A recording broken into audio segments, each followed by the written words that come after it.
Welcome everyone to the Million Women Mentors International Women's Day webinar. We are so excited to have put together a great program for all of you, and I just want to kick it off by saying Happy International Women's Day.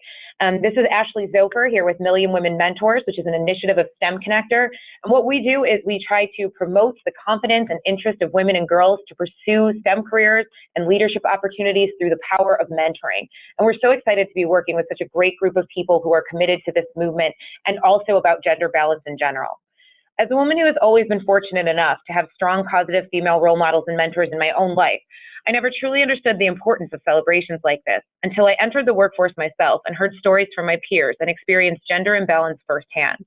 Because of celebrations like this, we can really come together to forge impact across sectors and communities to ensure that women have the support they need to be successful in whatever pursuits they seek. I'm so excited to be here at STEM Connector, joined by a community not only of colleagues, but of everyone in our network, from our members to our partners and our volunteers, who are passionate about eliminating barriers to opportunity for women because they understand the depths and challenges of this work and are willing to put in the effort to make change. The theme of this year's International Women's Day is Balance for Better, and we're going to be discussing gender balance across all of the layers of the system. Today, we are going to be hearing from perspectives on the importance of gender balance that range from global economics to national and state level cultures to industry and corporate initiatives that are seeing great results. The through line for all of this is that creating opportunities for a more equitable workforce and achieving gender balance is not just about a company or about an industry. This is a movement that requires collaboration across boundaries and individual commitment at every level. I hope that this webinar leaves you feeling inspired and galvanized to do your own part in creating a gender balanced world. And with that, I'm going to turn it over to our first speaker, Stacey Caroli of S&P Global, who's going to be sharing results from their latest report on women in the global economy.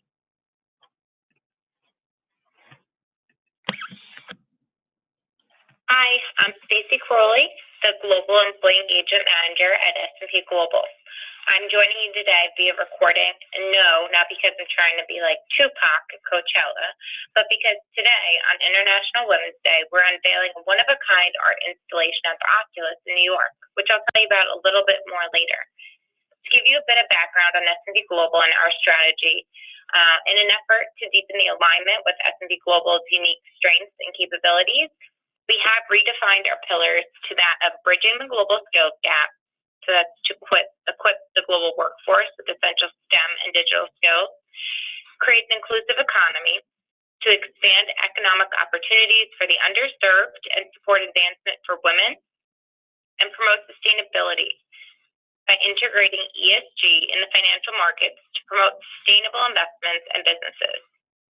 Through dialogues with both internal and external stakeholders, these are the recurring key themes that S&P Global can make a significant contribution to given who we are and what we stand for as a company. Our corporate responsibility agenda sets out to support the communities, countries, and regions where we live and work.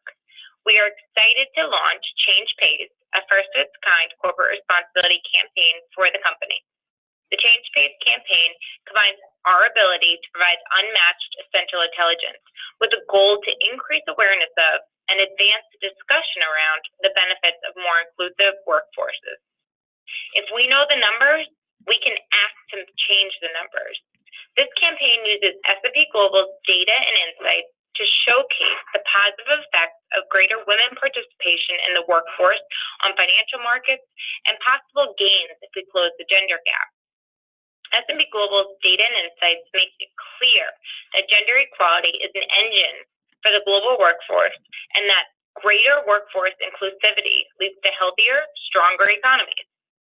Our employees are at the heart of what we do, and we are committed to continuing to implement positive change inside our own walls at S&P Global. We are proud of the progress that we have made internally, but we understand that it's our responsibility to continue our efforts in this area. Our hope is that the Change Pays campaign will serve as an important step towards bridging the skills gap in the workforce, creating a more inclusive economy, and promoting a more sustainable future. The Change Pays campaign is one element of S&P Global's Vital Statistics Corporate Responsibility Initiative. The initiative is one way in which S&P Global is making a positive difference empowering thriving global communities. To shine a spotlight on the value of women in our economy, S&P Global is bringing a one-of-a-kind installation to the Westfield World Trade Center in the Oculus, debuting March 8th today, International Women's Day. This incredible structure is built by artist Michael Murphy, and it'll change before your eyes and change your perception about how women benefit our economy. If you happen to be in New York, stop by from March 8th to March 12th and join us in this movement. Be sure to visit spglobal.com/change-pays to learn how an investment in women is an investment in us all. And thank you all for your time, and happy International Women's Day. Thank you so much. So definitely want to look into that Change Pays efforts from S&P Global, some really incredible data that they have there to share. With that, we are going to turn it over to the Lieutenant Governor of Nevada, Kate Marshall, who is going to be sharing why gender balance is so important in Nevada. Thank you very much, and good morning. I want to thank everyone for taking the time today to celebrate International Women's Day. For me, it is also my oldest daughter's birthday, so it is a very special day for me. And I want to thank you for your support of Million Women Mentors. I'm very, very excited to be the state chapter chair in Nevada. This will be our first year of the program.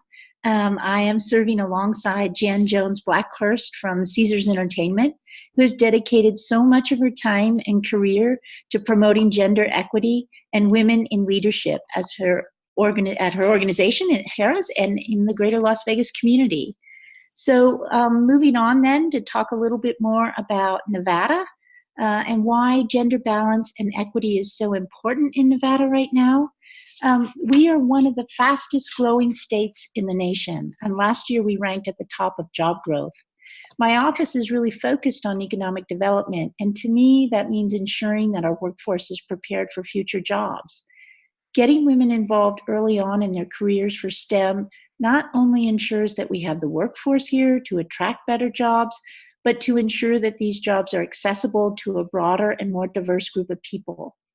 We all know that having a diverse team increases the quality of an organization's outcomes. And in Nevada, we have the demographics of what the future of our nation is projected to look like. But we've also continued to see huge gains in the state for women specifically. On the elected side of things, we are the first in the nation to have a majority female state legislature, and that impact is already noticeable. And we're seeing a lot more pieces of legislation being brought forth that support women and their families. In fact, today, the actress Patricia Arquette is coming into Nevada to testify on a pay equity bill that is being brought by one of our female state senators. We also have bills on paid family leave. These are issues our leaders are taking up based on their own personal experiences and because they look like the communities they represent. So then let's talk more a little bit about the state of STEM in Nevada. On the next slide, you'll see that women, well, maybe the next one. Keep going. Next one. There we go. On the next slide, you'll see that women at the University of Nevada, Reno, have continued to outpace their male colleagues in terms of graduating in STEM fields, but that doesn't match them in terms of workforce participation. In Nevada, we've been able to increase the number of women studying STEMs, but now we need to increase the number of women working in STEM. This issue, like I said, this issue is very personal to me. My daughter, whose birthday is today, was a STEM major. She graduated in molecular and cellular biology, and getting through her program in hard science wasn't easy. It was nerve-wracking for her mom, I have to tell you. Coming from Nevada and going to another state where her peers had already received a lot more preparation for their courses was stressful. Gender equity has to continue to start earlier and earlier to ensure that there aren't as many roadblocks later down the road. That's why I'm really excited that Million Women Mentors is helping to bridge the gaps we may be seeing and helping women get mentors earlier on in their careers. So I'll pass it back to you, Sheila, and thank you all again. Yes, thank you so much, Lieutenant Governor. If we can go forward to the next two slides. Yes. So thank you so much to the Lieutenant Governor of Nevada and really to many Lieutenant Governors and other leaders across the country that have taken on this effort to champion within their states. We're not trying to make the effort political, but we're really trying to elevate Million Women Mentors and the platform in which we do perform, and really get students and women and mentors interested in helping to really move forward girls into STEM and keep women into STEM careers, as the Lieutenant Governor talked about. We've been very blessed to have Tata Consultancy Services as one of our sponsors of Million Mentors, and they have helped us to create this portal that allows us to track and amplify the work that's going on. So I encourage everybody that's on the call today, if you haven't already, to go ahead and register yourself within our platform so that you can definitely stay connected to our newsletter and to other activities, but then also get connected to the work that's going on in many, many states across the country where we have fabulous volunteers. If we go to the next screen, one of the things that, please go to the next screen. If we can, one of the things that has been really exciting about the work across the country has been the way that many states have really made Million Women Mentors part of their state work to make sure that they understand the importance of getting more girls and women in STEM. You know, women, we're 50% of the workforce, yet we are still only 24% of the STEM workforce. It is an operative that we need to change. You know, it's exciting to see International Women's Day today on every morning show this morning, and all the great work that's going on in many of our partners and many organizations throughout the country. And the Million Women Mentors, every year we release an annual State of the States report that allows you to see the work that's going on, the tremendous work that's going on across the country. You know, we're not really trying to reinvent the wheel. We're a movement. So we're really trying to connect to all the great work that is going on across the country. And through our State of the States report, each of you can see the different types of activities that are going on through our tremendous volunteers and tremendous efforts that they lead in each of their states. Again, this is a movement, so it takes many different shapes and sizes to make it happen. And I want to remind everybody, this isn't about, it's called Million Women Mentors, but our mentors can be men and women. So we want everybody on deck to make this change happen. If we go to the next screen, one of the things that has been so exciting has been the many, many events that have been held all across the country. Last year, we counted up to about 150 to 200 events that happened across the country that were linked to Million Mentors or had some kind of Million Mentors presence. And we definitely want to give a shout out to Governor Kim Reynolds from Iowa, who really stood up at the beginning of this movement, along with Edie Frazier and others who really helped to sort of kick off what we're doing in the United States around Million Mentors. You know, one of the things we feel is that we've definitely elevated this conversation by helping organizations and many companies think intentionally about how they are bringing up women within their corporate structure, as well as how they are also partnering and working in their communities to advocate and get more girls and women interested in STEM. So you can see the tremendous people that we've had involved, from Lieutenant Governor of Kentucky and State Director Anthony Owen of Arkansas, the Lieutenant Governor of Arkansas, Jeff Well, many, many, many people, just too many to thank, but definitely leaders who understand the importance of STEM. If we go to the next screen, not only do we have the leaders, but we have companies who have really personally taken this on and really put their stamp on it. As you got to hear from the Lieutenant Governor of Nevada, we are really excited because Caesars has taken the lead of the Nevada work and doing a fabulous job already. As I mentioned earlier, Tata helps us with our website.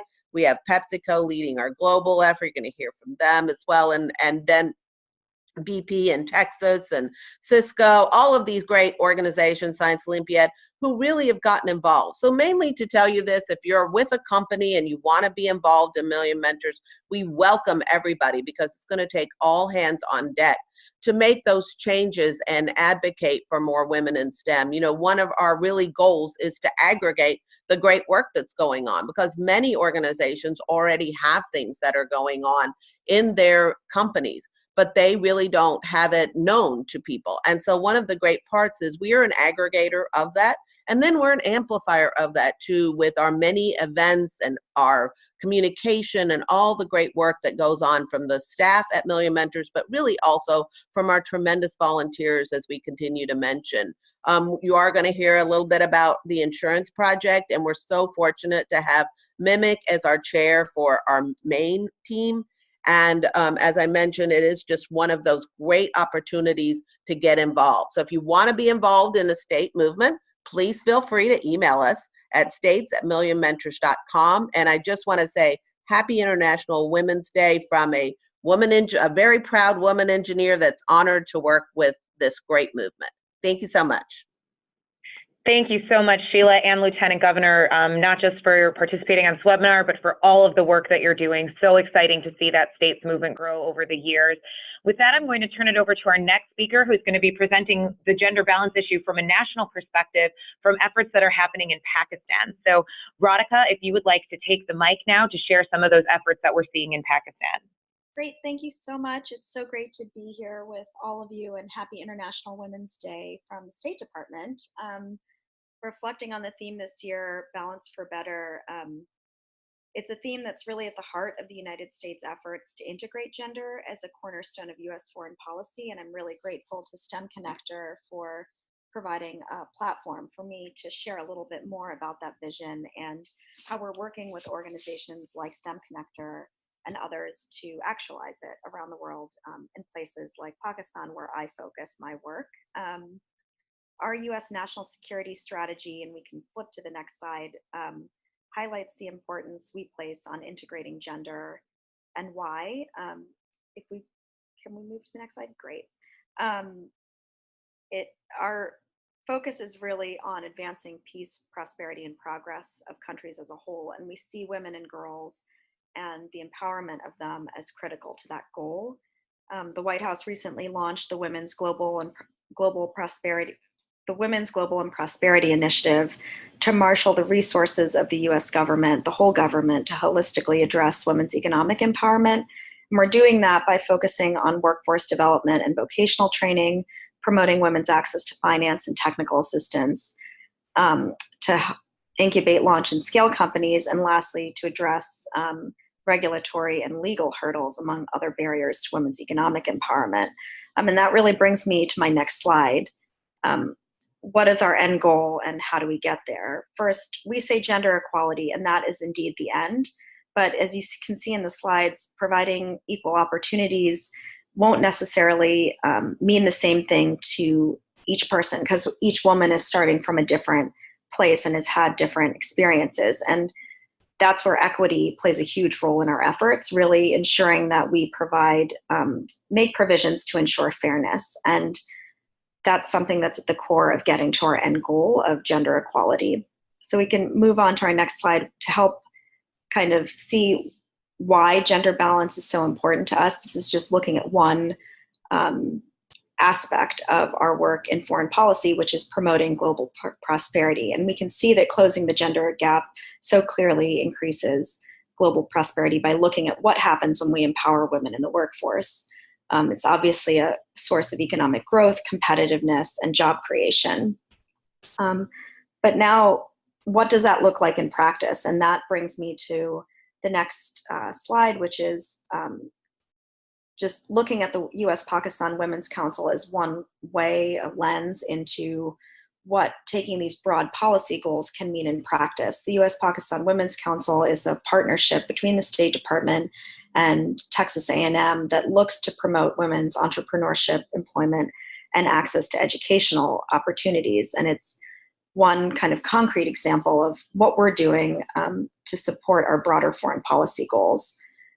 We could move to the next slide. We launched the council as a platform to catalyze momentum, recognizing that Pakistan has challenges in the area of gender equality. They rank second to last in the World Economic Forum's Gender Gap Report, which is an annual ranking of economic competitiveness that measures gender parity and economic political participation and access to healthcare and education. The good news is that many members of government, civil society, and as you can see here, the private sector are already working to accelerate progress in these areas. The names of companies featured here are some of our corporate members that we work with to address the gap, a glaring gap of women in the workforce. 24% of the formal economy is made up of women. And we're hoping through our partnerships with the commitments, rather, of our corporate members to help crack that nut. Our goal is to help women thrive early in their careers and to excel. And we're really happy to be working with organizations like STEM Connector that are not only working to support companies in their own efforts to develop mentoring programs that are critical to helping women both start careers and thrive once they're in them, but also pulling together an ecosystem, because it's not just one entity alone that can make the huge transformation required. And so STEM Connector is a critical piece of our eventual goal of supporting women in the workforce. Moving to my next slide, promoting women's entrepreneurship is a critical goal that we have. Only 1% of women in Pakistan are entrepreneurs in the formal economy, compared to 21% of men, and less than 12% of firms are actually owned by women. To help young women gain the skills to scale their companies, we've launched a number of efforts. You'll see on the left the ribbon cutting for the launch of one of the first women business incubators in Islamabad, We Create. And to the right, just an example of the technical capacity building, the skills building that we do for women entrepreneurs through the council. We are hoping to work very closely with STEM Connector to also connect aspiring women entrepreneurs to mentors as well. And moving on to the next slide, access to educational opportunities is a critical element of what we're doing. In Pakistan, we launched one of the first women's business curriculums to help universities support cutting-edge entrepreneurship education. We did this in coordination with American University and Lum's University in Pakistan. We also provide scholarship opportunities for adolescent girls from underprivileged backgrounds to study at some of the leading universities in the United States. And lastly, if we move to the next slide, a key element of what we seek to do is promote public and private dialogues. So public-private dialogues. So we bring together government leaders at all levels of government to address the regulatory and legal hurdles that women in the economy are facing at all levels. And again, here, organizations like STEM Connector can play a critical role by providing the voice of the broad span of companies that you work with in articulating what companies face as challenges in promoting ideas like mentorship. So this is just a lens into how we take our broad foreign policy goals and move the needle on issues in countries around the world. I think what it speaks to is that we don't see the US government as capable of doing this alone, and we really do work with civil society and companies, academics around the world to move the needle. And hopefully the council can shed light on one example of how we do that. So please stay in touch with us. We have lots of exciting things coming up, and I really want to thank you for giving me this time, and also happy International Women's Day to all of you. Thank you so much, Radhika. It's so incredible to hear of all of the progress that's happening in Pakistan, and we're so excited to be partnering with the U.S.-Pakistan Women's Council on some of these efforts to move that needle forward. Just really incredible. And so moving there, so we've heard, a bit from the global perspective from S&P Global, we've heard from some of the states' perspective, and now from a national perspective.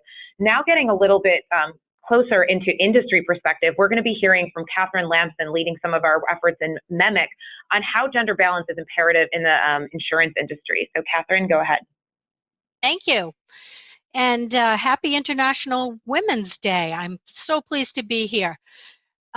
I am Catherine Lamson, and MEMIC is a super regional property and casualty insurance company. And in our industry, we are finding that there is a great deal of imbalance. I think Sheila noted that 50% of our workforce is women. Right now, only, in our industry, 60% of the workforce is women, but we don't hold those top positions in our industry, we're seeing that our board seats are close to 20% women, but our top officers in our organization are not necessarily women. Not that we, aren't represented, but we are not equally represented. We also have a pay issue in the insurance industry. We are seeing that our male colleagues are making a great deal more money than we are. We're about 62 cents on every dollar that they earn. So that's a pretty significant difference that we want to help to change. We also see that in some companies, we don't have the leadership development programs that women need. It's incredibly difficult to get ahead if we don't have some kind of development program that we have initiated so people have interest. If I think about my recruitment staff and so forth, and I ask them, how are people interested in our industry when they're out in the field at college fairs and just doing general recruitment, we're not seeing that millennials are particularly interested in our industry. And, that's really a shame. Our organizations are ripe with opportunities for STEM-related careers. When I first got involved with this, I found that, the general impression of the insurance industry was not ripe for women.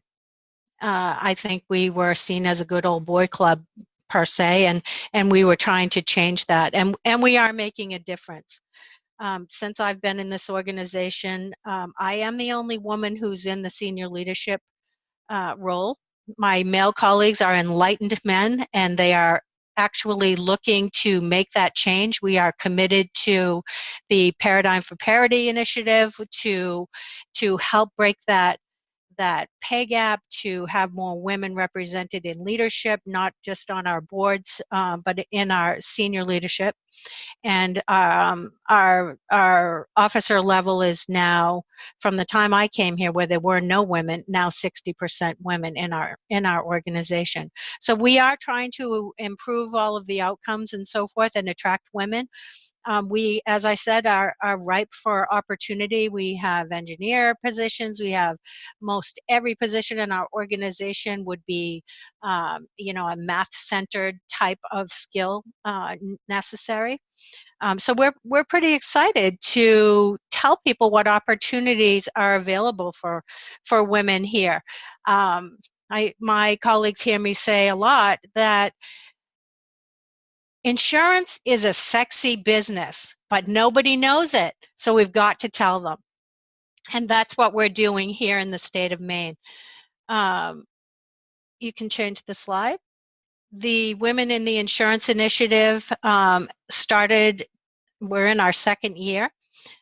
We are advocating for pay equity. We are advocating for women to come into our industry. We are looking to make connections with the schools, the universities, the colleges, as well as some high schools to really enlighten these young people about our industry and what's available. Our benefit program is fabulous. There are lots of development opportunities. I mean, the tuition reimbursement is fabulous. So we are really advocating for women to come and look at the opportunities that we have. As I said, it's a pretty sexy industry if you know what you're looking for. And we are going to pitch that all around the state of Maine this year. We are setting up mentoring programs. We are going to hold some personal networking and mentoring events to heighten awareness. Our first one will be in the end of June, where we'll be bringing groups together to talk about the Million Women Mentors movement, as well as to talk about women in insurance. This Southern Maine, Greater Portland community is ripe with property and casualty insurers, and we have started to initiate the conversation and dialogue with our female colleagues, as well as our male colleagues who are supporting us. And they are going to be very involved in our program here in June. We're using the data that we have been able to gain with thanks to Accord, who has put the Women in Insurance data book together for us, and it's really, really helping us look at where we can make the most impact. This is a relatively new initiative. You can change the slide. The Women in Insurance members are shown here with their logos and so forth. So we have great thanks to our partners. We continue to work with them to create the awareness, to heighten the excitement and the impact that we can make. We are promoting STEM Connector and Million Women Mentors, that movement here in the state of Maine, and bringing forward the Women in Insurance initiative on top of that. We expect that we will have more than 100 people come to our first social and networking event that we'll have in June, and we're very excited about that. So we continue to try to move women along, heighten the awareness, and actually to work with our male colleagues. I know here at our organization, half of our board is made up of women. We continue to have more women step forward. We continue to work on our policies and our practices to make sure that our environments are welcoming to women and that they work for women who have a number of commitments outside the organization. Just here in our own organization, our policies and practices have changed significantly over the past year as our awareness has heightened. So we're really excited about that. I hope that our legacy here in Maine with the Women in Insurance movement will be motivating and will spread throughout New England. Sometimes when we start with these particular initiatives, we don't exactly know what we're going to do, and we have to take a little bit of a leap of faith, and we have. I think we all feel committed to the initiatives that we've taken, and we are starting to see some very positive results. So I thank you for listening, and certainly welcome any feedback that you have. And again, happy International Women's Day. Thank you so much, Catherine. It's so inspiring to see companies come together across an industry to actually create impact across that entire industry. So companies you might even think of as competitors working together to solve an industry-wide challenge. And it's just so inspiring to see that work really coming together. Just as one quick note, we will be sharing these slides after, so I know we've put the contact information for each of these speakers up. We will be sharing the slides out and a follow-up email, so we'll make sure that you have all of that contact information for the different initiatives you want to get involved in. But so now we're going to hear from some of our friends at Wells Fargo, Salvador Enriquez and Judith Goldkrantz, on some of the work, the importance of mentoring for women-owned businesses and what that really means for women in entrepreneurship. So our Wells Fargo team, I will kick it off to you. Hello, everyone. And again, happy International Women's Day. It is a pleasure to be part of this webinar. I'm excited to share some great news with you. I'm Salvador Enriquez, the Supplier Diversity Manager here at Wells Fargo, and I'm responsible for our capacity building programs that are aimed to grow diverse companies, including women-owned companies. Our commitment is to make sure that we're working for the economic prosperity of our clients, our customers, our suppliers, and we're doing this by promoting entrepreneurship. One of the programs that we have in place in partnership with Million Women Mentors and STEM Connector is the Million Women Women's Entrepreneurship Initiative that is working to pair women that happen to be business owners in the STEM fields with mentors. Our commitment for diverse suppliers is to make sure that they're part of the supply chain, and we are shooting to be at 15% of our total spend by 2020. I'm excited to actually pass on the microphone at this point to my colleague, Judith Goldkrantz. Judith Goldkrantz is a true champion of women business owners. She has partnered with us here at Supplier Diversity to promote and help us grow the next generation of women business leaders.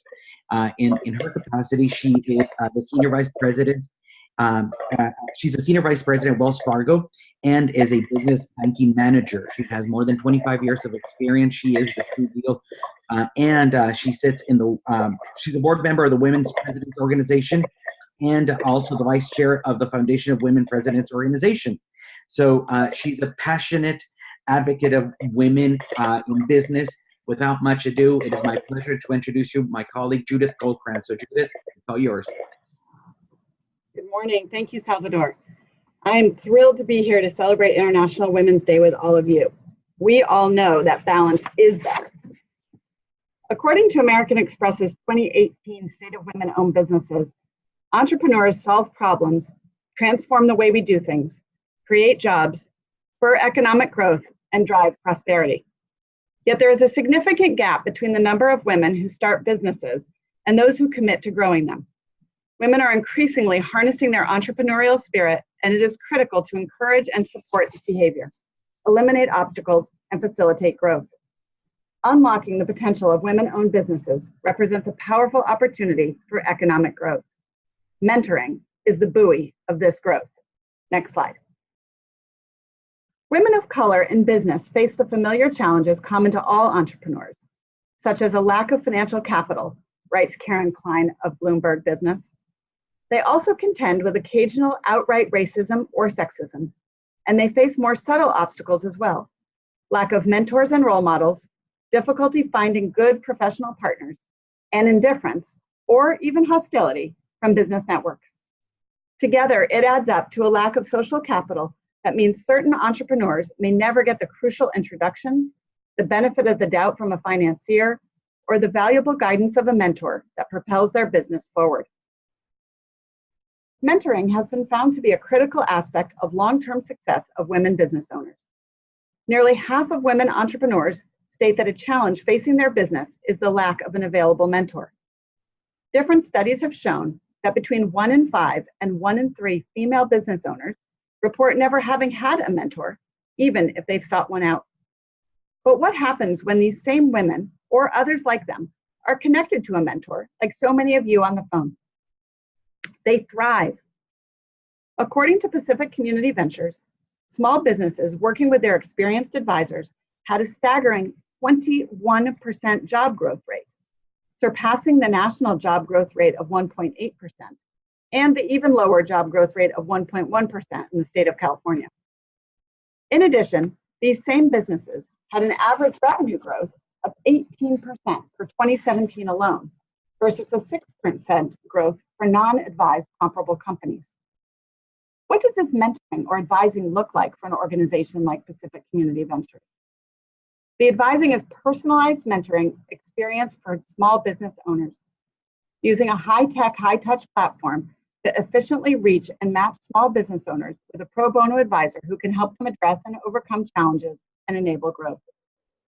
This starts with 15 hours of one-on-one mentoring over the first 3 months, the equivalent of only a $3,000 investment. Imagine that kind of investment in a woman business owner and the return it produces for her personally, in the economy through revenue and job growth, and in her community. Long-term mentoring matters as well. According to the Small Business Administration, half of all small businesses fail within their first 5 years. Only 30% of these businesses make it to 10 years.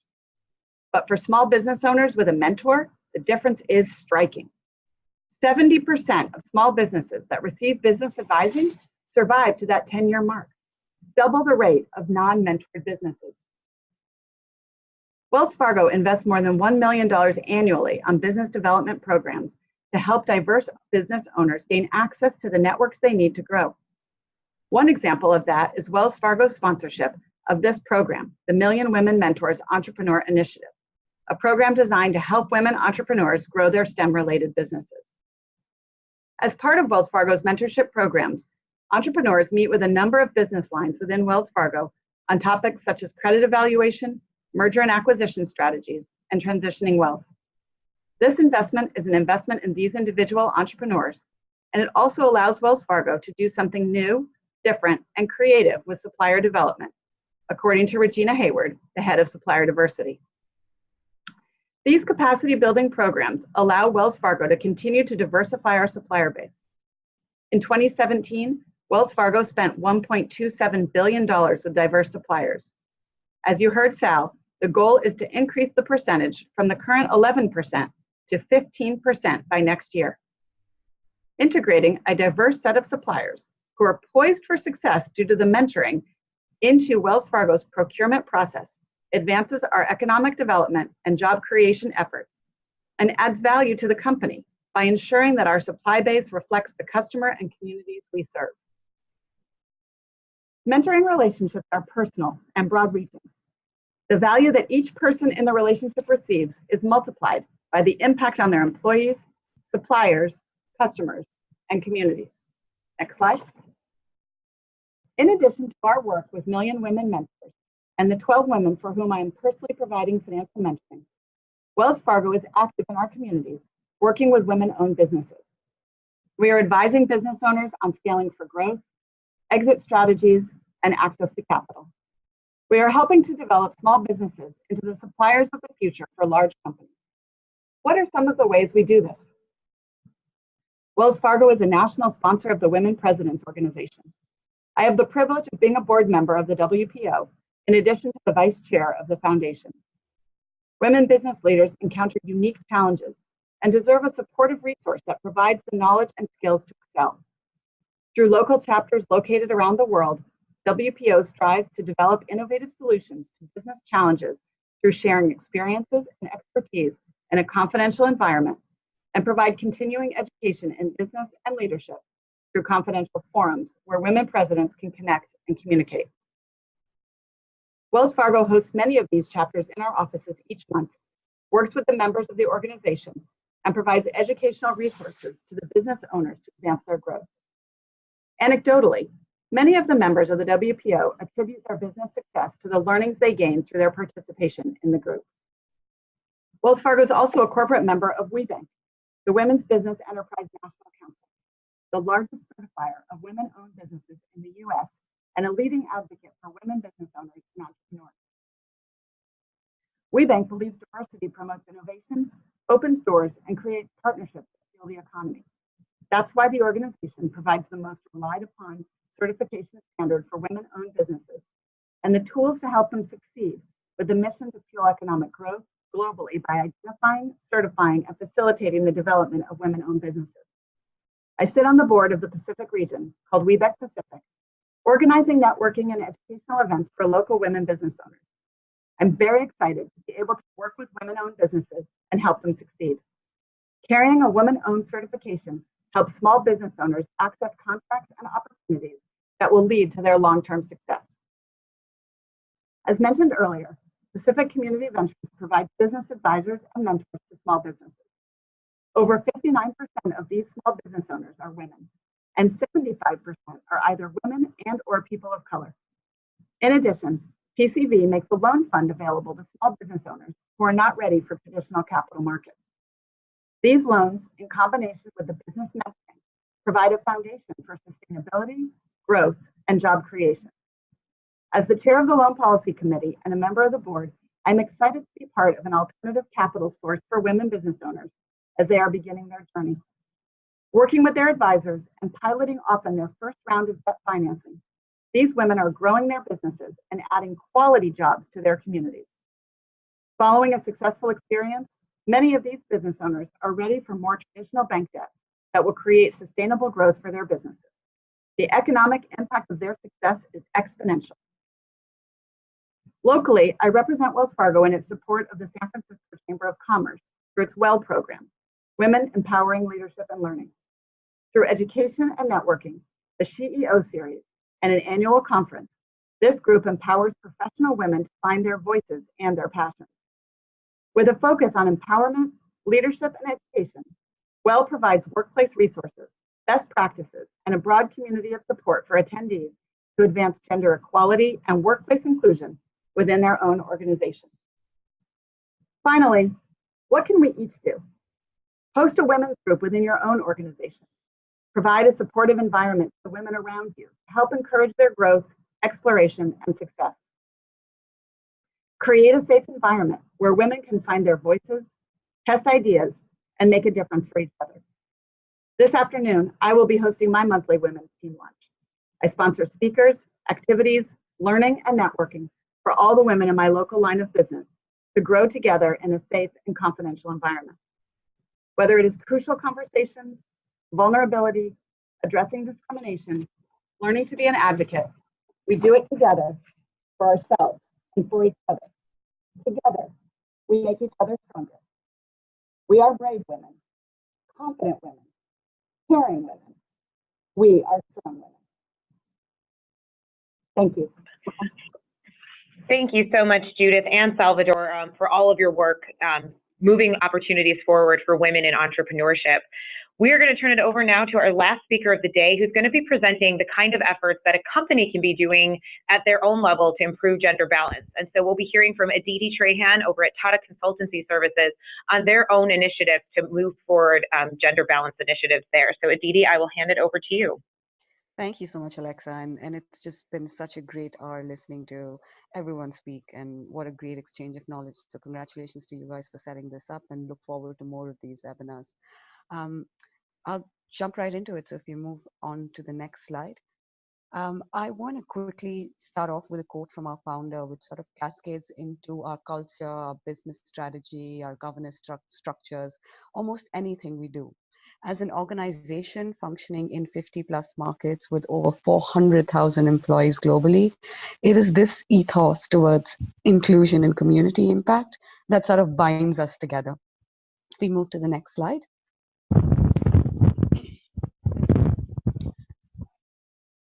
So inclusion for us is about understanding the unique skill sets and perspectives of an individual, and then creating an environment that encourages and respects these to the benefit of the organization, but also to the benefit of the individual.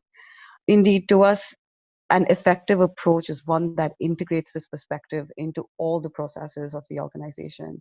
And so far, we have been working hard to do that. If we move to the next slide, please. As one of the largest employers of women globally, they constitute 34.7% of our global workforce. For us, we're in the business of serving clients. Inclusion enhances our ability to bring novel solutions to the table. And as such, innovation and creative thinking comes from having teams with diverse genders, ethnicities, and backgrounds. So we value this within the organization quite a bit. Moving on to the next slide. We have what we call the inclusive leadership model, and this allows us to be agile, swiftly adapting to the demands of a constantly evolving digital market by assessing these changes quickly and developing solution sets by trying out new things and testing them within a comfortable, culturally relevant environment. Moving on to the next slide. I really want to take a second and talk about the case in point where I mentioned that TCS has an all-female BPS center in Riyadh, and this just shows our commitment to integrating inclusion, equity, and access, especially focused around women within the workforce. So we're creating a lot of growth opportunities for women in Saudi Arabia. Riyadh, as you know, is one of the most populous cities in Saudi Arabia, and it displays, though, a very interesting facet in its demographic dividend. Almost 60% of the city's graduates are women, and yet, until very recently, they were conventionally employed in the public sector and educational organizations. To provide these talented and highly skilled women new avenues for growth and development, TCS in 2013 set up the world's first all-women business processes services center in Riyadh. The center brought a unique business model to Saudi Arabia, becoming a rich training ground for Saudi women to build new capabilities, skills, and careers. Currently, the center provides support to processes in areas such as finance and accounting, human resources, supply chain management, IT services, and a whole range of other processes for clients across 50 countries. And today, there are over 1,000 highly skilled Saudi women professionals working with global clients, including companies like Saudi Aramco, GE, the Saudi Telecom Company. And these women professionals have also been provided over 600,000 hours of upskilling in various business disciplines. We move to the next slide. So it has certainly been a journey of a decade for us. While women have remained the focus, we've evolved to address the various definitions of inclusion, including culture and generations. To us, the most successful organizations are often the ones that don't just leverage diversity to ensure acceptability within the market, but expand these perspectives to enhance the cultural competence of their workforce as well. We move on to the next slide. So we engage, enable, empower, and enrich our workforce. Shifting the dial on gender has been one of our key priorities, and we've created unique programs to support career advancement of women employees. We aim to increase the number of women at every level of management through focused interventions. And within this, our focus has been on improving the diversity of gender by design. TCS not only hires a higher number of women, but also is able to develop, motivate, and retain them, allowing us to have one of the lowest attrition rates in the industries at 11.8%. Moving on to the next slide. And we leverage our expertise in informational technology and consulting to execute these. Platforms like Nomi, Fresco, Ultimatics, which are all homegrown, offer a one-on-one training and leadership programs in order to make sure that the boardrooms of the future are more diverse, equal, and effective. These include formal mentorship programs aimed at entry-level female recruits, what we call IXL, which is a leadership program aimed at high-performing women managers who are at a critical point in shaping their career goals. These platforms also empower women employee resource groups like Dawn, the Women's Network, which is a network for female employees to engage, communicate, and discuss a broad range of topics. We've extended the network actually to include men in order to look at the role that men can play to help to progress women within our organization. We could move on to the next slide.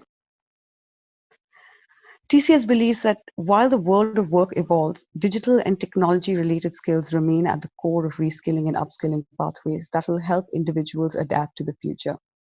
We consider it not only a moral obligation, but a fundamental ethos of our business to ensure that we bring all our stakeholders along on this new journey.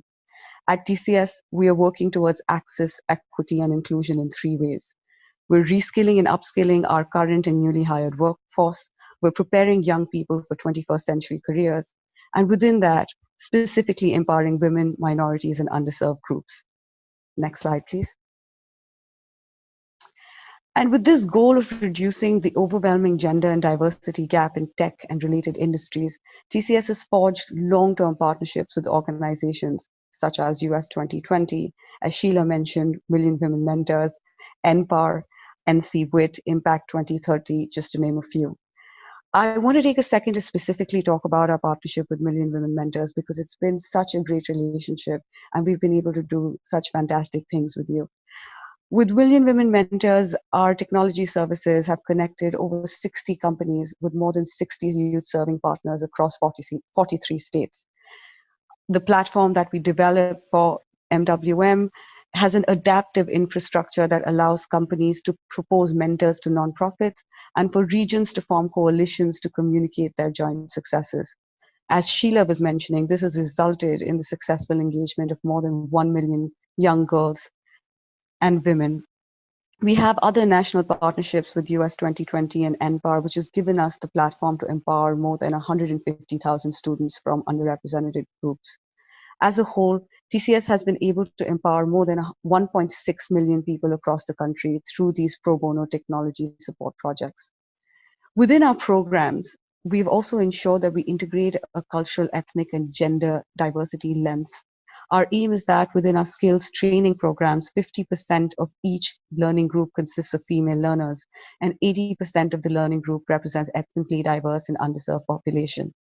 This ensures that our programs provide access and create equity among populations that are historically marginalized. And it is through programs like Ignite My Future in School and Go IT that we're introducing computational thinking and design thinking concepts into classrooms and enabling students to learn these foundational skills for the 21st century careers. Moving on to the next slide. So there are many ways to go from here, and we're definitely moving all of these levers To us, the goal is multi-focused, thoughtful inclusion approach, which can only come about when all the critical stakeholders are at the same table. We believe that involving the majority group members is vital for true change to occur. And it is for this reason that I think it's very important for men, especially those in leadership positions, to be seen as inclusion advocates. It is indeed agility, culture, and policies that help sustain an organization, even through turbulent evolutions, such as the ones that we're experiencing at the moment. Initiatives target to achieve tangible changes must not only be relevant, but they should also be fully integrated into the business strategy, and they should be able to demonstrate measurable results. So it's extremely vital for us to build a diversity and inclusion ethos that lasts within the organization beyond those who created it. And to do this, we must certainly support and sustain people in the organization that can serve as true champions of the cause. So I want to wrap up by just saying I think it's definitely useful to have opportunities like this to learn and to share so much. As an organization, as a large global organization, we've been doing a lot of work, but it is opportunities like this to learn from you that can inform us and make better changes within the organization. So thank you again for the opportunities. Happy Women's Day to all. Thank you so much, Aditi. And just to echo that sentiment, I mean, I want to thank all of our panelists so much for everything you shared today. It is absolutely by coming together and sharing what's working and where we're seeing impact, and also celebrating that success that we can truly move the needle and make a huge difference for women and gender balance across the entire world. So thank you to all of you. As STEM Connector, we are so thrilled to build on the momentum that you've all just heard across our membership. And we're looking to increase opportunities for women in the economy. So I wanted to share some upcoming additional opportunities coming from Million Women Mentors to keep on your radar so that you can continue to be involved in these efforts and to keep moving gender balance forward.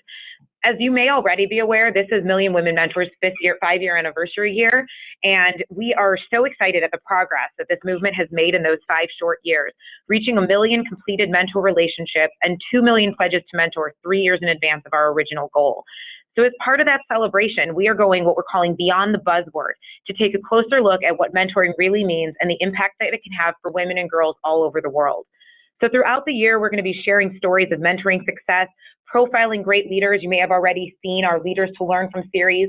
Every month, we're releasing a profile on another leader and learning from the untraditional pathways that they took to become successful, in hopes that young people can learn from those stories. We will be hosting additional webinars throughout the year and Twitter chats related to this work.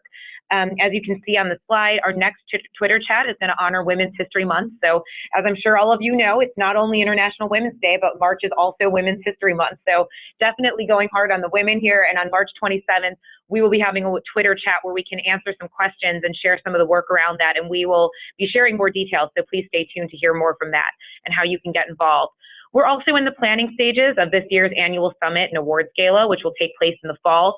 This is an opportunity for us to celebrate the progress of the movement and also to share some scalable models of success and learn from each other and build off those successes, just as Aditi was talking about. So to keep up on what is happening with Million Women Mentors, make sure to visit millionwomenmentors.com to sign up for our monthly newsletter. So if you're not already a subscriber, that's a great opportunity to just hear what's happening every month across our states movement, across our corporate partners, and just in the world of mentoring. And if there's information that you want to share, we also are always looking for some submissions to include. So we will, like I said, be sharing these slides and contact information out after this webinar that you can get involved in that. And so you can share if there's anything you'd like us to include in that particular newsletter. Then we also have additional webinars through this one, like throughout the year, including we'll share opportunities through our partner Mentor, the National Mentoring Partnership, who has monthly webinars. So we partner with them on a lot of those too. So a lot of great opportunities to get involved with Million Women Mentors coming up. So I just want to end on a collective call to action, because we all know that it's through actually thinking about what we can do that we can make progress. So looking back at the collective impact of Million Women Mentors, impact happens when commitments are made. It doesn't matter if your commitment is about yourself or about advocacy at the company, state, or even global level. If each attendee of this webinar committed to getting just one more person involved in gender balance efforts, we could increase our impact by thousands. Each organization that gets involved in movements like Million Women Mentors or Women's History Month or International Women's Day can represent hundreds of people who have opportunities to be mentored or to be role models or to work with the future workforce. So it's not just about it's not just about women mentoring women. Think about what we heard from our speakers today. We need to push beyond stereotypes. Cultural shifts require everyone getting on board. This means men and boys, individuals of color, women of all ages. No one can be left out of that conversation and resulting action. And finally, we need to stop and celebrate our success. Each woman who stays in a STEM career, pursues a leadership opportunity, or increases her confidence in her own abilities is a victory. Let's not forget that. It is by appreciating the work of those before us and being proud of the work that we have done that will give us energy to move forward. So let's all continue on through Women's History Month, respecting the work that has been done and create real impact for the future. Thank you to all of our attendees. We will be sharing the slides and a recording of this webinar and are happy to engage with you. So please don't hesitate to reach out with us at Million Women Mentors or to those who you heard from on the webinar about ways that you can get involved with their efforts. So thank you all again and happy International Women's Day.